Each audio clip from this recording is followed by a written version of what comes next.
Cristo dormido en la cruz, nació el sacramento admirable de la Iglesia entera.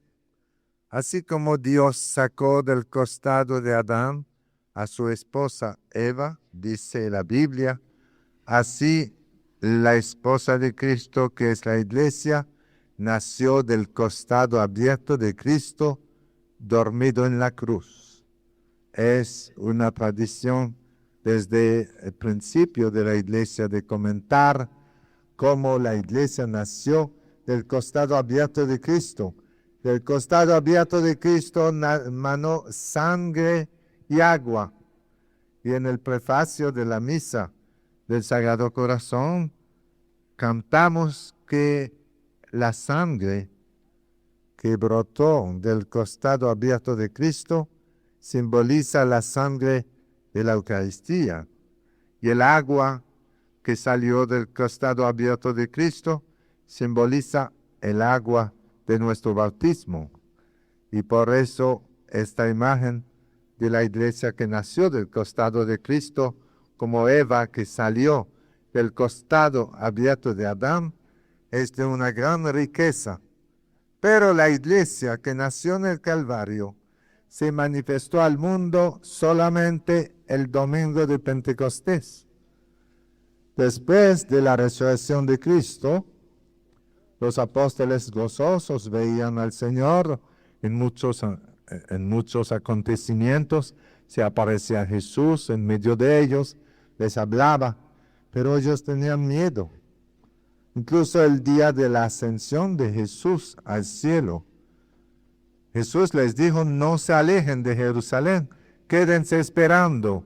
Dentro de pocos días, ustedes serán bautizados en el Espíritu Santo. Y ellos, con su mentalidad política, creyeron que Jesús hablaba de la restauración del reino de Israel. Y Jesús rectificó que no se trataba de esto. Dijo: ustedes recibirán una fuerza, la fuerza del Espíritu Santo, que vendrá sobre ustedes y serán mis testigos en Jerusalén, en Galilea, en Samaria y hasta los confines de la tierra. Y Jesús subió al cielo, y los apóstoles comenzaron a reunirse en el cenáculo, como leemos en los Hechos de los Apóstoles, con los discípulos y con María Santísima, la Madre de Jesús. El número de los que se reunían en el cenáculo, dice el San Lucas, el autor de los Hechos, era de unos 120 reunidos en el cenáculo, hacían cada mañana su asamblea de oración. Durante 9 días, a partir de la ascensión de Jesús al cielo, hasta la ascensión fue el día 40 después de la Pascua, ¿verdad? Y tuvieron 9 días de oración. Fue la primera novena de oración en la historia de la Iglesia, hasta el día 50. Y ellos tenían mucho miedo. Dice el Evangelio que se reunían en el cenáculo con las puertas cerradas por miedo a los judíos. Pero llegó el día 50, el día de Pentecostés. El Pentecostés era la gran fiesta que celebraban los judíos, el pueblo de Israel. Era la fiesta de la cosecha. Siempre, cada año después de la Pascua, 50 días después de la Pascua, el pueblo de Israel celebraba la fiesta del Pentecostés, que era la fiesta de la cosecha. Y fue ese día que el Espíritu Santo bajó sobre los apóstoles, sobre los discípulos, junto con María estaban en el cenáculo, y los transformó. Y ellos, que se reunían ahí llenos de temor, después de recibir esa fuerza de lo alto que Jesús había prometido, fueron transformados de tal manera que recibieron todos el don de lengua, comenzaron a hablar en otra lengua. María Santísima también, ustedes lo saben, recibió el don de lengua. Ella estaba ahí presente con ellos. Es la única que se menciona por su nombre. Estaban reunidos con María Santísima, la Madre de Jesús, dice San Lucas, y comenzaron todos a hablar en otra lengua.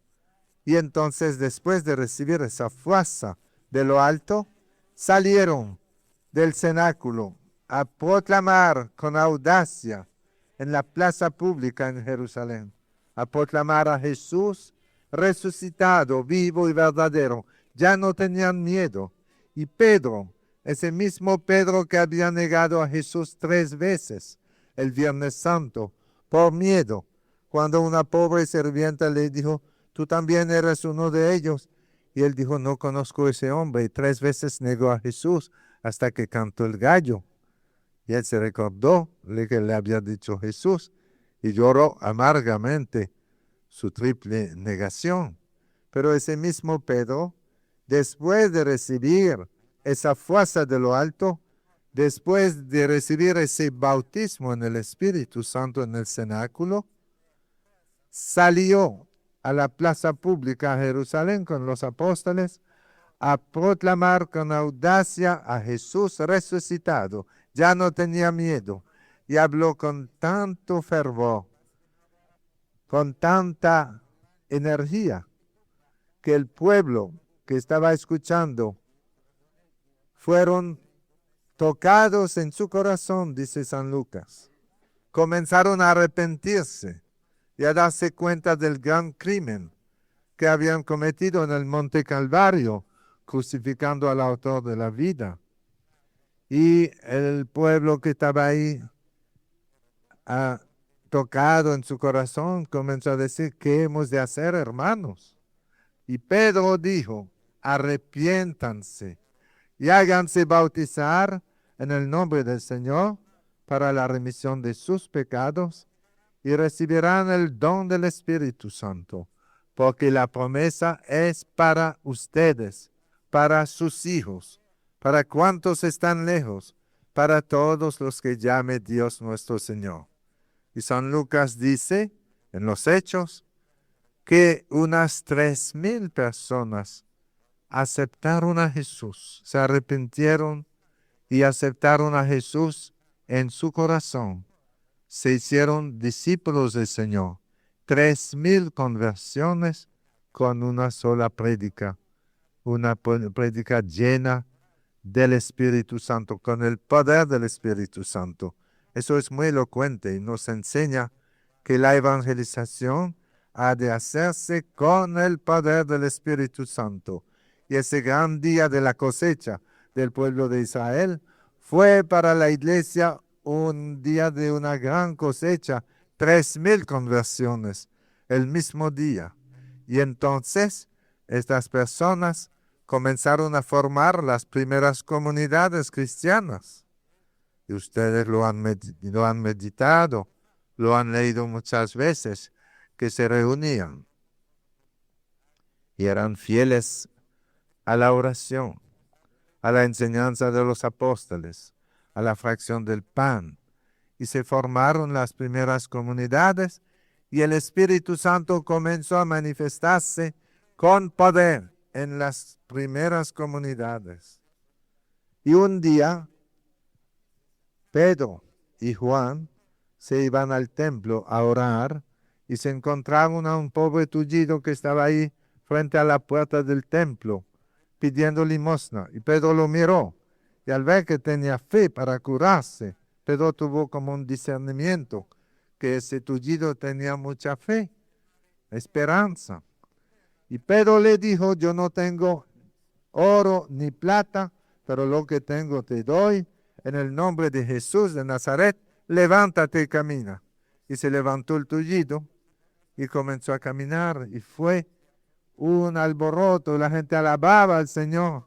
Pero los jefes de la iglesia de Jerusalén, el Sanedrín, comenzaron a preocuparse. Ellos pensaban que ya habían terminado con el caso de Jesús de Nazaret. Después de haberlo crucificado y enterrado, pensaban que ya se había terminado ese problema. Y ellos llamaron a Pedro y Juan. Le preguntaron, ¿con qué poder y en nombre de quién han hecho eso ustedes? Y entonces Pedro, con mucha valentía, les contestó y les dijo, es en el nombre de Jesús de Nazaret y de nadie más que ese hombre se levanta delante de ustedes. Es en el nombre de Jesús. Entonces Pedro, lleno del Espíritu Santo, les dijo, leemos en los Hechos de los Apóstoles 4, versículo 8, les dijo, jefes del pueblo y ancianos, puesto que con motivo de la obra realizada en un enfermo somos hoy interrogados, ¿por quién ha sido este curado? Sabed todos vosotros y todo el pueblo de Israel que ha sido por el nombre de Jesucristo el Nazareno, a quien vosotros crucificasteis y a quien Dios resucitó de entre los muertos, por su nombre y no por ningún otro, se presenta este aquí sano delante de vosotros. Y Pedro, con audacia, dijo que no hay bajo el cielo otro nombre dado a los hombres por el cual debamos ser salvados. Pero entonces comenzó la persecución. Es muy interesante notar que la primera persecución en la iglesia después de Pentecostés comenzó a raíz de una sanación, porque el diablo se pone furioso cuando Jesús sana gratuitamente a un enfermo y él trata de suscitar crítica, porque le hace mucho daño al diablo cuando Jesús manifiesta su poder y su compasión públicamente. Y ellos comenzaron a perseguir a Pedro y a Juan. Y Pedro dijo, no podemos nosotros dejar de hablar de lo que hemos visto y oído. Y entonces comenzó la persecución. Y los apóstoles se reunieron en la persecución. Se reunieron a orar. Y en la oración no pedían, Señor, presérvanos de la persecución. No. Comenzaron a orar y dijeron, leemos en Hechos 4, 29, ahora, Señor, ten en cuenta sus amenazas y concede a tus siervos que puedan predicar tu palabra con toda valentía, extendiendo tu mano para realizar curaciones, señales y prodigios por el nombre de tu santo siervo Jesús. Acabada su oración, retembló el lugar donde estaban reunidos y todos quedaron llenos del Espíritu Santo y predicaban la palabra de Dios con valentía. Escuchen bien, en el cenáculo, el domingo de Pentecostés, fue el primer bautismo en el Espíritu Santo. Quedaron todos llenos del Espíritu Santo. Y unas semanas después, en el momento de la persecución, los apóstoles oraron y recibieron otro bautismo en el Espíritu Santo. De nuevo, quedaron todos llenos del Espíritu Santo, que es esa fuerza de lo alto que Jesús les había prometido, y comenzaron a predicar la palabra de Dios con valentía. Aquí ustedes ven que uno puede recibir un bautismo en el Espíritu Santo más de una vez. Y si uno sigue leyendo los Hechos de los Apóstoles, ve que hubo otros momentos en que han recibido un bautismo en el Espíritu Santo, que es una gracia actual que uno recibe. Nosotros teníamos un encuentro de los dirigentes de la Renovación Carismática en Tegucigalpa, en Honduras, y uno de los conferencistas, el padre Carrillo Alday, que es un doctor en Sagrada Escritura, y que es uno de los sacerdotes que más nos ayudaron en América Latina para profundizar la renovación carismática frente a la Biblia, a la palabra de Dios. Él nos decía en su conferencia que no deberíamos decir yo he recibido el bautismo en el Espíritu Santo, sino yo he recibido un bautismo en el Espíritu Santo. Porque si yo digo, he recibido el bautismo en el Espíritu Santo, es como que hay solo uno, ¿verdad? Y un bautismo en el Espíritu Santo significa una inmersión en el Espíritu Santo. Y los apóstoles recibieron un bautismo en el Espíritu Santo en el cenáculo, no el bautismo en el Espíritu Santo. Hemos recibido el sacramento del bautismo una vez. Hay un solo bautismo para la remisión de nuestros pecados y es el bautismo sacramental. Pero un bautismo en el Espíritu Santo significa una inmersión en el Espíritu Santo. Y han recibido un bautismo en el Espíritu Santo en el cenáculo y unas semanas después, cuando vino la primera persecución, oraron y recibieron otro bautismo en el Espíritu Santo y han recibido un poder, un fervor grande, una audacia para proclamar la palabra de Dios. Y así es lo que estamos viviendo hoy en la iglesia. El Espíritu Santo está renovando las maravillas del Pentecostés. Y lo que han vivido los apóstoles, lo estamos viviendo hoy. Y es maravilloso ver cómo en el mundo entero la renovación carismática sigue creciendo. Como miembro del ICRES, yo he tenido la oportunidad de participar en las reuniones que hemos tenido periódicamente en el Vaticano y en la oficina del ICRES, que es la oficina internacional de la renovación carismática en el Vaticano. Tenemos una oficina muy bien organizada y recibimos informaciones de todos los países y vemos que esta renovación sigue creciendo. Hoy está en 140 países del mundo y sigue avanzando. Y los católicos que participan en esta renovación, el año pasado, en marzo, el conteo aproximativo nos daba 62 millones de católicos miembros de los grupos de oración carismática en el mundo. Es aproximativo, nunca podemos decir exactamente cuántos, porque nacen grupos nuevos cada semana en todo el mundo y sigue avanzando. Y en los grupos de oración, lo que nos da fuerza es cuando uno, después de un seminario de vida en el Espíritu, recibe un bautismo en el Espíritu Santo. Ahí el Espíritu Santo viene a darnos la fuerza para ser testigos de Jesús resucitado. Y es después de un bautismo en el Espíritu Santo que uno comienza habitualmente a recibir carismas. Ustedes lo saben.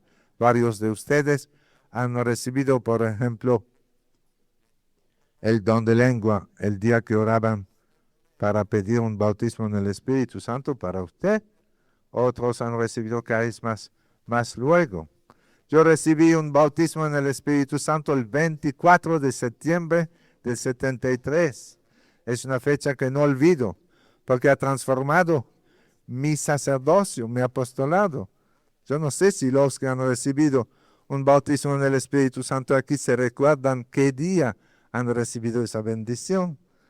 Es un día que uno debe recordar. Yo lo recibí el día de la fiesta de Nuestra Señora de las Mercedes, el 24 de septiembre. El Señor me había sanado en julio, como ya lo han oído contar tantas veces. Yo no le voy a repetir mi testimonio, lo conocen, pero yo estaba muy enfermo de tuberculosis pulmonar aguda y estaba en el hospital en Canadá. Había tenido que regresar desde Santo Domingo después de haber trabajado 16 años en la República Dominicana, donde estoy siempre. Ya tengo 41 años trabajando en la República Dominicana, pero después de 16 años caí enfermo de tuberculosis pulmonar aguda y tuve que regresar a mi país, a Quebec, Canadá, con mi familia. Entré al hospital y fue entonces cuando tuve yo esa bendición de un grupo de laicos como ustedes, que fueron a orar por mí. Ya los médicos habían analizado mi problema. Y todos los análisis, las radiografías y biopsia, todo estaba hecho. Estaba claro que yo tenía una tuberculosis pulmonar aguda, muy fuerte, los dos pulmones heridos. Había cavernas en cada pulmón y los médicos pretendían que con un año de tratamiento en el hospital, tal vez iba a poder volver a mi casa. Y entonces llegaron 5 laicos como ustedes, miembros de un grupo de oración carismática, que fueron a orar por mí. Y cuando me dijeron que eran carismáticos, a mí me daba un poco de risa, porque en aquel tiempo yo no creía mucho en la renovación carismática. Yo pensaba que esa gente era muy exagerada. Pensaba como un sacerdote de mi país que decía, no voy a decir que todos los carismáticos son locos, pero en mi parroquia todos los locos entraron en la renovación carismática. Mi duda sobre la renovación no era muy brillante, ¿verdad? Cuando me dijeron que eran carismáticos, yo no dije nada por educación, pero interiormente me daba risa. Ellos sí tenían mucha fe, iban a orar por mí, y ustedes saben lo que me pasó. Que me pusieron las manos y oraron por mí, yo acepté. Ellos tenían mucha fe, yo tenía fe en Dios, pero no mucho en la oración de ellos. Y una señora en el grupo tenía el carisma de sanación. Y cuando me dijeron eso, yo comencé a pensar en las brujas de Santo Domingo. Me dijeron que no era bruja, que era un carisma, un don espiritual. Y en nuestros estudios de teología nunca nos hablaban de carisma de sanación. Eso de carisma fue después de Vaticano II que comenzó a comentarse mucho en la iglesia. Claro que estaba en la Biblia, pero pensábamos que era cosa de la iglesia primitiva. Y una señora del grupo, y eran 3 hombres y 2 señoras, una tenía el carisma de sanación, oraron por mí, y el Señor me sanó totalmente en el espacio de 3 o 4 días. Y es por eso que estoy aquí hoy, para decirle a ustedes el gran poder de la oración. Después de haber recibido mi sanación, el médico había pasado una radiografía al ver que yo iba muy bien y no habían comenzado los tratamientos. Y él quería ver qué me estaba pasando. Y en la radiografía se ven claramente los 2 pulmones bien cicatrizados. Y entonces me dijo, padre, vuelva a su casa. Usted está muy bien, pero eso va en contra de todas nuestras teorías médicas. A mí no me importaba su teoría médica, lo que me importaba era volver a mi casa, ¿verdad? Estaba feliz. Y yo le dije antes de salir, pero doctor, usted me había dicho que estaba muy enfermo y no me han hecho nada, nada más radiografía. Y ahora me dice que estoy bien. ¿Qué fue lo que pasó? Todavía yo no tenía bastante confianza en la renovación carismática para hacerle promoción. Yo no le dije nada de los carismáticos que me visitaron. Pero le dije al doctor qué fue lo que pasó. Le dije, ¿será eso un milagro? Y él me dijo, bueno, no me pertenece a mí afirmarlo, pero no lo puede negar, no lo puedo negar. Y de esto hace 23 años. Y yo puedo afirmar que el Señor me sanó. Yo no hablo de milagros, sino de sanación. Ustedes saben que en la Iglesia Católica, para hablar de un milagro hay que estudiar mucho la sanación recibida. Hay muchas exigencias, porque según la opinión en la Iglesia Católica que prevalece, se habla de milagros en sanación cuando se trata de una sanación que ninguna ciencia médica podía conseguir, cuando en el estado actual de la ciencia una enfermedad es incurable y que el Señor sana entonces, después de haber estudiado seriamente este asunto, los médicos llegan a decir que fue un milagro. Pero en Lourdes, en un siglo, tenían en los archivos de Lourdes más de 4.500 sanaciones recibidas. en Lourdes, en las peregrinaciones, y el equipo médico de Lourdes, del centro médico de Lourdes, reconocía solamente 67 sanaciones milagrosas. Así que las exigencias de la iglesia son muy grandes antes de afirmar que una sanación fue un milagro. Y la sanación mía, yo no digo que fue un milagro, porque la ciencia médica hoy puede conseguir la sanación de la tuberculosis, pero con mucho tiempo. Lo que sí yo recibí fue una sanación. El Señor acelera el proceso de sanación. Y resulta que salí del hospital feliz y comencé a estudiar la renovación. Y hace 23 años que el Señor me sanó y sigo bien sano. Y comencé a dar testimonio de esto.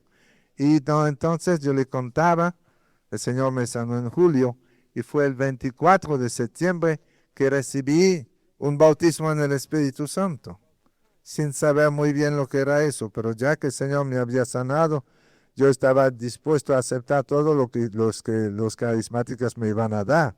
Me ofrecieron orar por mí el 24 de septiembre para yo recibir un bautismo en el Espíritu Santo. Yo no había hecho seminario de vida en el Espíritu, pero recibí un bautismo en el Espíritu Santo con gozo. Y los días siguientes comencé a tener un gusto nuevo por la oración. Eso nos pasa a casi todos.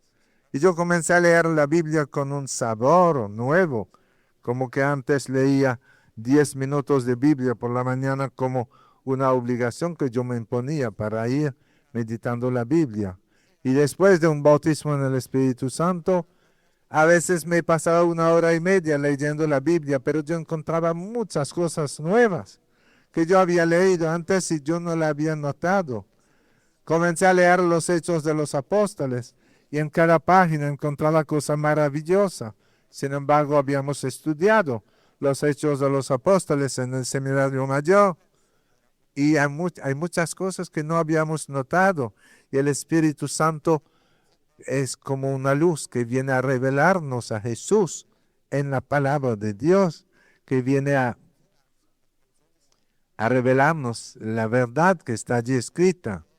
Y le digo, hermanos, que después de un bautismo en el Espíritu Santo, comencé a tener un gusto nuevo por la oración. Y ustedes también, ¿verdad que sí? Y comencé a leer la Biblia con más sabor, con gusto. Y son muchos en el mundo entero los católicos que están leyendo su Biblia todos los días. Y la fe, dice San Pablo en la epístola a los romanos, viene por la palabra de Dios y la palabra de Dios en la predicación. Y cuando uno lee la palabra de Dios cada día, se alimenta en la palabra de Dios, su fe crece. Y entonces pasaban las semanas y los grupos de oración me invitaban a ir a dar testimonio de mi sanación en Quebec. Y yo iba a un grupo, a otro, y terminando la asamblea de oración, siempre había algún enfermo que me pedía oración. Y yo oraba por él o por ella, pero no pasaba nada. Y pasó el mes de septiembre, octubre, noviembre, y no pasaba nada. Fue el 18 de noviembre del 73, cuando por primera vez en mi vida, orando por un hombre que sufría mucho de artritis y caminaba con dificultad, apoyándose en bastones, vi a ese hombre de 52 años de edad que comenzó a llorar y sudaba mucho, gota gorda. Y yo pensaba, ¿qué le está pasando a este? Oraba por él y lloraba y sudaba y sudaba. Y cuando terminé de orar, lo bendije. Y el hombre se levantó y brincaba de alegría. Estaba sanito. El Señor en pocos minutos le había sanado de esa artritis fuerte que tenía. Y era la primera vez en mi vida que yo veía una sanación mientras yo oraba por un enfermo. Y eso me dio mucha alegría. Y seguí orando. Y el Señor siguió sanando de vez en cuando. Claro que el Señor nos sana a todos, ustedes lo saben. Pero el Señor nos da signos. En el Evangelio, Jesús nunca ha prometido sanar a todos los enfermos, si no sería un problema, ¿verdad?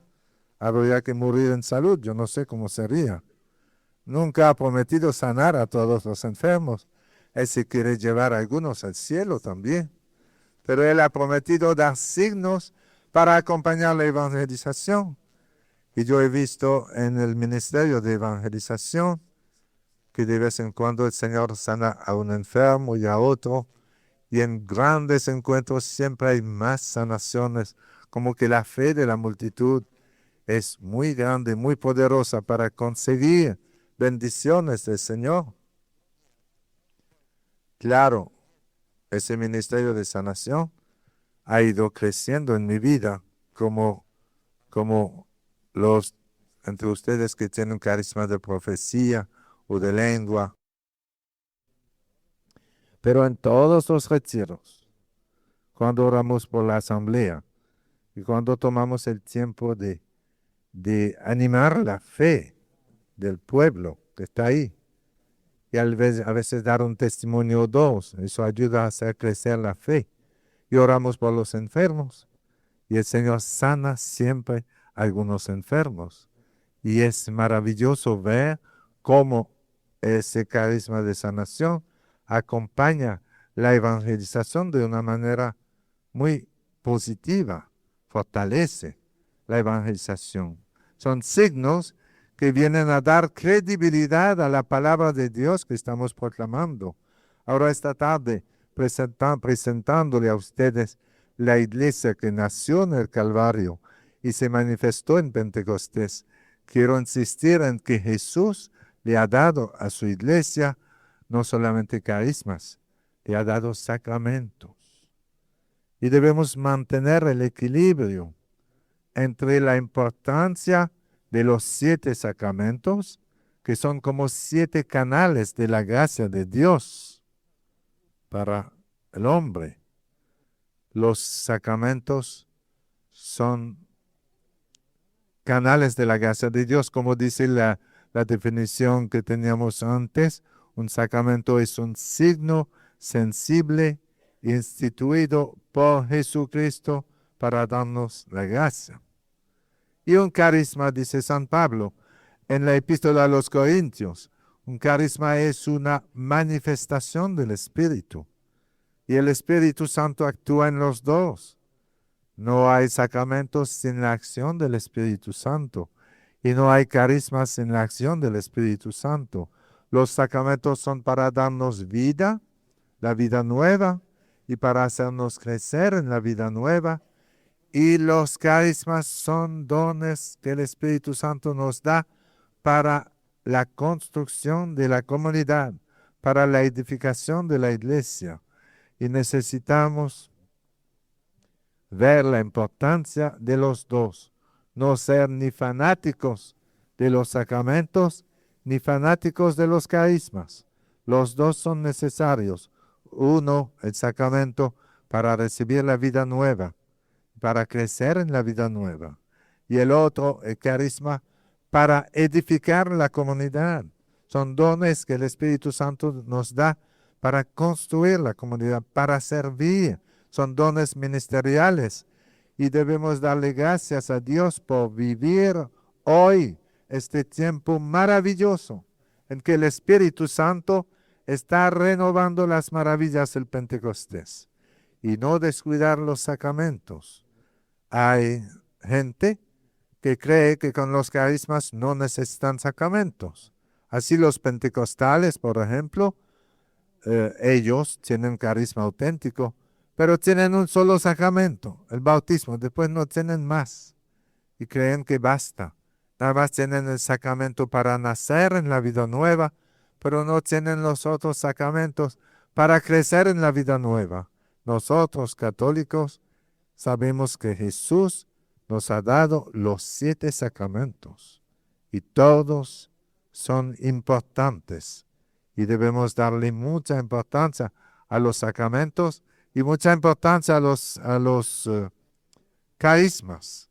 Cada cual tiene su importancia en la vida cristiana. Yo cuando era joven me recuerdo que el sacramento de los enfermos, por ejemplo, nosotros llamábamos ese sacramento los últimos sacramentos. Ustedes también, ya con el Concilio Vaticano II, No hablamos de eso, hablamos del sacramento de los santos óleos, del sacramento de los enfermos. Pero antes, ese sacramento lo llamábamos los últimos sacramentos, porque lo dejábamos para la hora de la muerte. Gracias a Dios, en el concilio, la liturgia nos enseñó a dar ese sacramento al enfermo. No hay que esperar que esté moribundo. No es un pasaporte para el cielo. Es un sacramento para pedir la sanación del enfermo. Y resulta que llamábamos eso los últimos sacramentos. Y un día en la escuela, la maestra le preguntó a los alumnos, ¿cuántos sacramentos hay? Y una niña de 6 años dijo, ya no hay sacramentos. Y la maestra dijo, ¿cómo? ¿Que no hay más sacramentos? Y la niña dijo, no, porque cuando se murió mi abuelita le han dado los últimos sacramentos.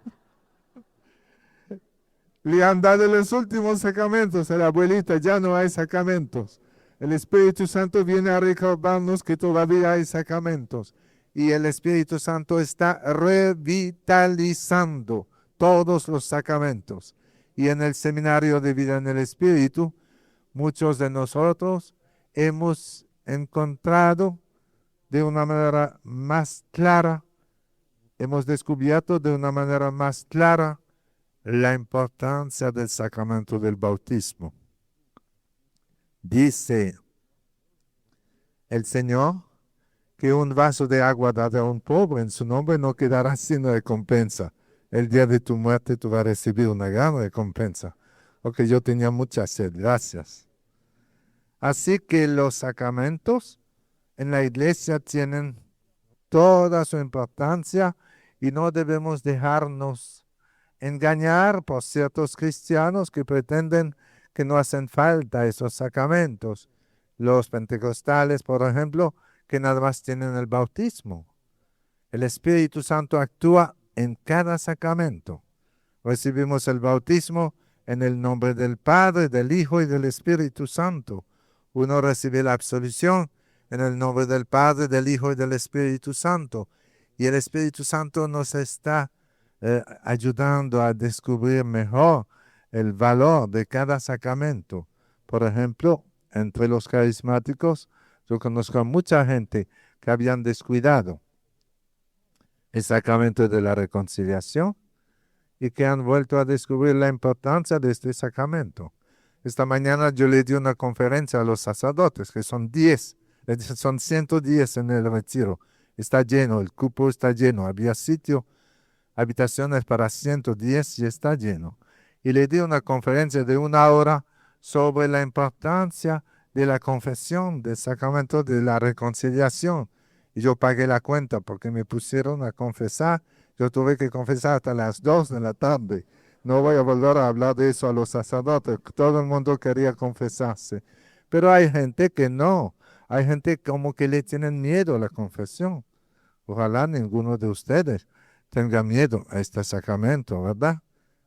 Yo vi que hay gente, católicos, que le tienen miedo al sacramento de la confesión. Yo lo vi de una manera muy concreta un día que salía de una ciudad de Santo Domingo manejando mi coche. Yo estaba vestido de camisa sin cuello romano. Iba saliendo de la ciudad y iba un poco rápido. Me pasaba de velocidad. Y el policía de tráfico estaba en la salida de la ciudad y me frenó. Me hizo seña que yo iba demasiado rápido. Y yo pensé, caramba, voy a pagar una multa. Y yo me detuve. El policía muy bravo dio la vuelta al carro y vino al lado mío. Y yo le dije, buenas tardes, ¿usted se quiere confesar? Y él me miró y me dijo, ¿usted es un padre? Le dije, sí, yo soy el párroco de la parroquia vecina. Y él me dijo, no, padre, váyase, váyase. Cuando le ofrecí confesarse, se le fue todo. Y él olvidó pegarme una multa. Fíjense qué miedo tenía la confesión. Yo creo que aquí en Madrid no sería el mismo resultado. Tal vez los policías no tendrían miedo a la confesión. Pero ese hombre se asustó cuando le ofrecí confesarse. Es curioso. Hay gente que le tiene miedo a ese sacramento. Pero en la renovación, el Espíritu Santo nos ayuda a redescubrir la importancia de cada sacramento. En el seminario de vida en el Espíritu, claro que los que hacen un seminario bien hecho y que al final renueven su compromiso bautismal, su profesión de fe y piden un bautismo en el Espíritu Santo, muchos son los que dan testimonio de que han descubierto de una manera nueva, más clara, la grandeza de su bautismo.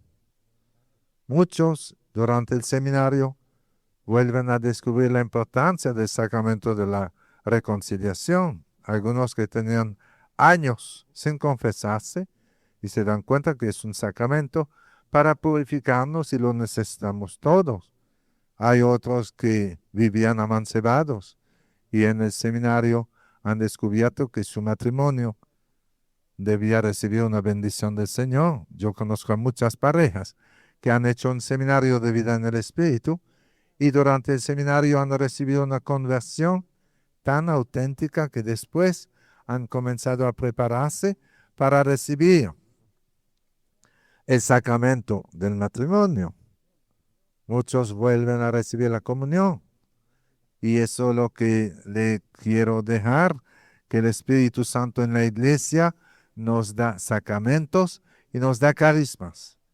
Nos da sacramentos para que recibamos la vida nueva, la vida de la gracia, y que crezcamos en la vida nueva a través de los otros sacramentos. En el bautismo yo recibo la vida nueva. Es en el bautismo que hemos sido hechos hijos de Dios, ¿verdad que sí? La filiación divina. El hecho de ser hijo de Dios lo hemos recibido en el bautismo. Antes del bautismo éramos criaturas de Dios, pero no éramos hijos de Dios realmente como lo somos, porque no habíamos recibido esa vida divina.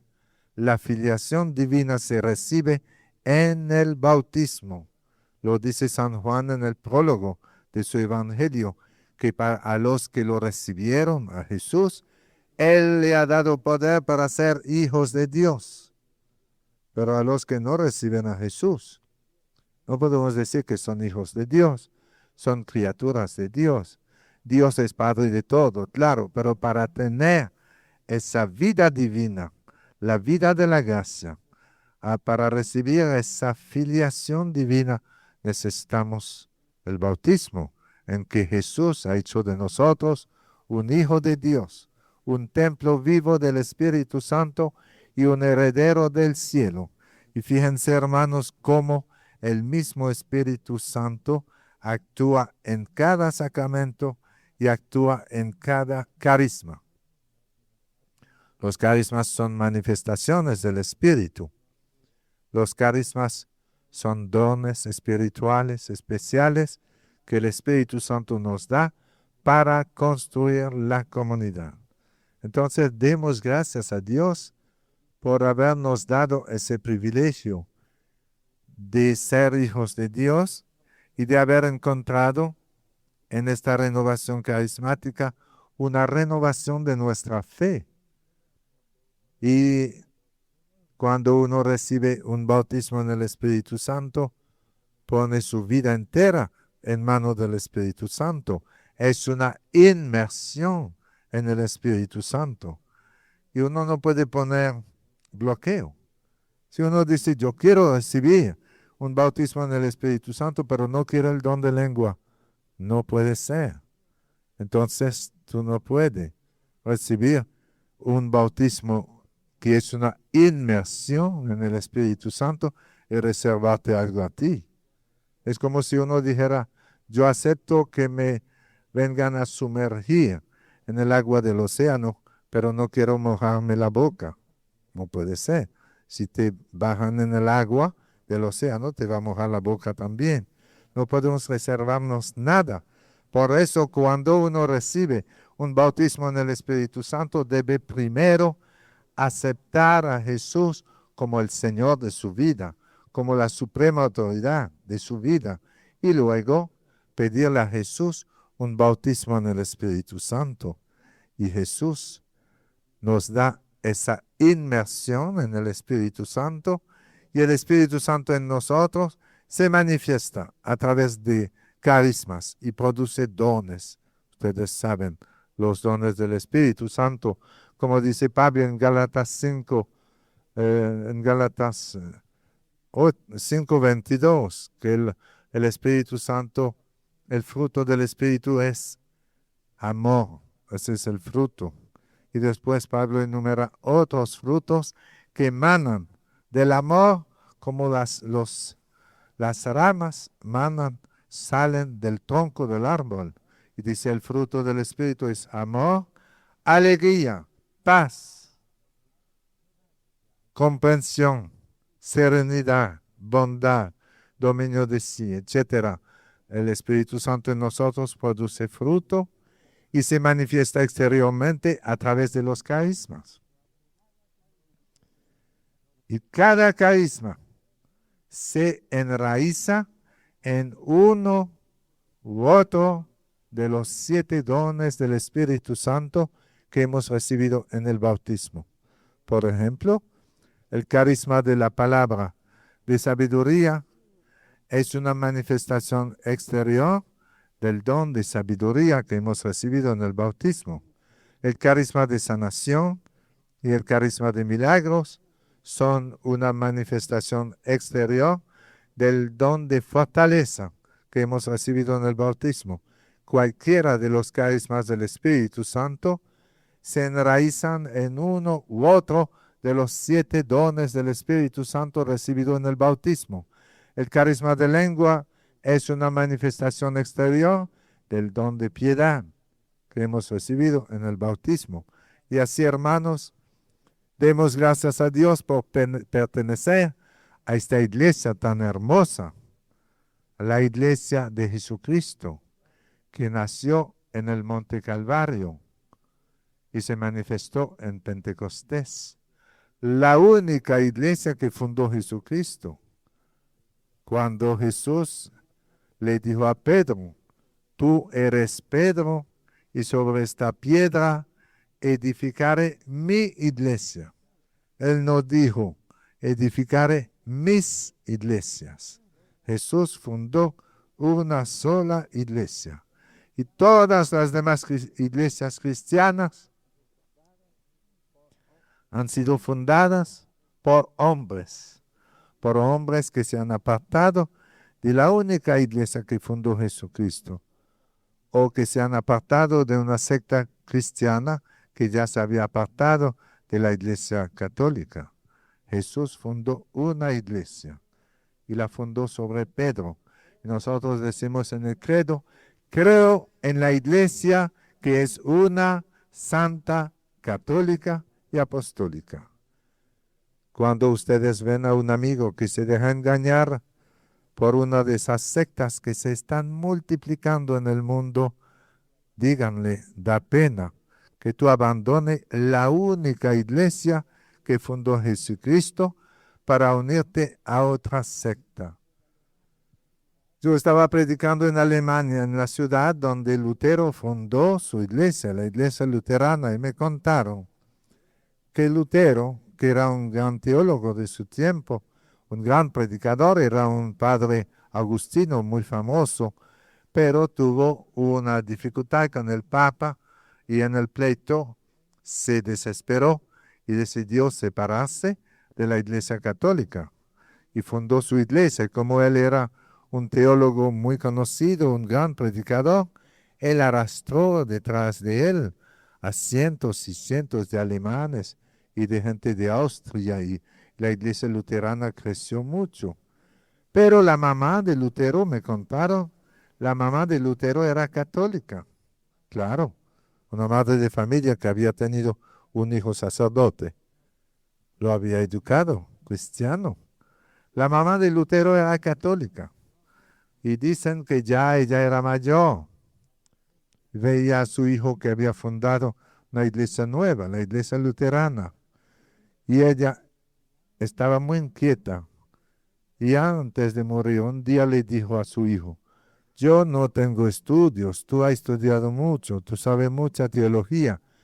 y yo no tengo estudios. Dime la verdad, ¿sería mejor que yo me pasara a tu iglesia o si es mejor que me quede en la iglesia católica?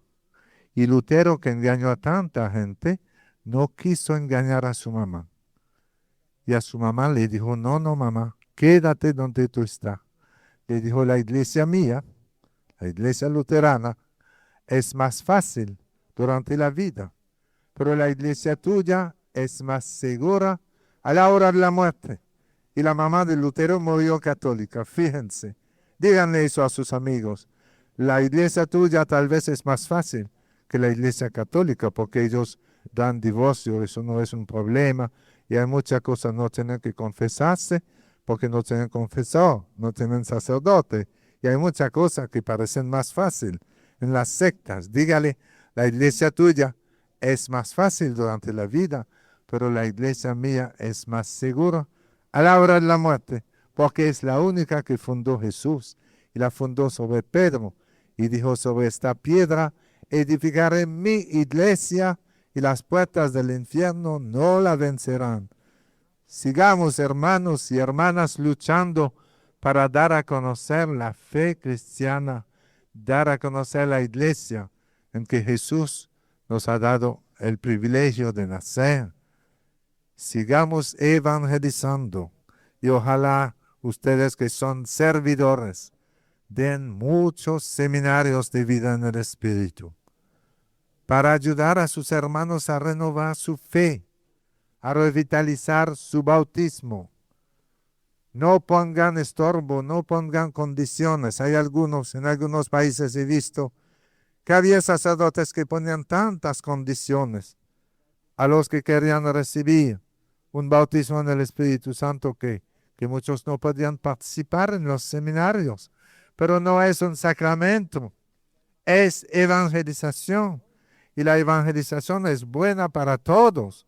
Y en un seminario de vida en el Espíritu aceptamos católicos prácticos, aceptamos gente que vive en amancebado, así lo dicen, ¿verdad? Amancebado. Aceptamos también gente que vive en adulterio, porque son los que más necesitan de evangelización. Y yo soy testigo de personas que vivían en adulterio y que han hecho un seminario de vida en el Espíritu bien hecho, con mucha oración, y al final, como no pueden casarse por la iglesia y quieren vivir en gracia de Dios y tienen hijos en casa que tienen que educar, yo conozco por lo menos una docena de parejas que al encontrarse con Jesús en un seminario de vida en el Espíritu, han tomado una decisión muy radical de separarse en la casa y viven como hermano y hermana y entonces siguen educando a sus hijos y se confiesan y comulgan y viven su vida cristiana como si fueran hermanos. Es decir, que la gracia de Dios en un seminario es muy fuerte y llama a la conversión. Ojalá ustedes, servidores, le den muchos seminarios de vida en el Espíritu. Claro que hay parroquias que dan uno al año. Miren qué tacaños son. Uno al año. Debemos dar siquiera 3 en la parroquia para que haya más gente que pueda aprovecharse de esta gracia, de renovar su bautismo. Y ojalá ustedes, como quieren evangelizar, puedan ir a dar seminarios de vida en el Espíritu en otro pueblo donde no conocen la renovación, en otra ciudad. Es hora de evangelizar, dice el Papa, y los laicos en la renovación carismática tienen un medio maravilloso para evangelizar, dando seminarios de vida en el Espíritu, que son conferencias sencillas y con oración y acompañamiento dan frutos maravillosos. Entonces termino y le digo, mañana volveré a encontrarlo. Ahora me voy al retiro sacerdotal, esta noche tenemos en el retiro sacerdotal la misa y la oración por el bautismo en el Espíritu Santo, por un bautismo en el Espíritu Santo. Ojalá lo reciban todos y los 110 salgan de ahí llenos del Espíritu Santo y los ayuden a ustedes a multiplicar los seminarios de vida en el Espíritu para evangelizar, porque España necesita de una nueva evangelización, igual que Canadá, igual que Santo Domingo. Y el Papa nos convoca a todos a esta nueva evangelización. Gracias, Señor, por habernos hecho nacer en esta iglesia, por habernos dado sacramentos y carismas, y por el don de tu Espíritu Santo. Amén.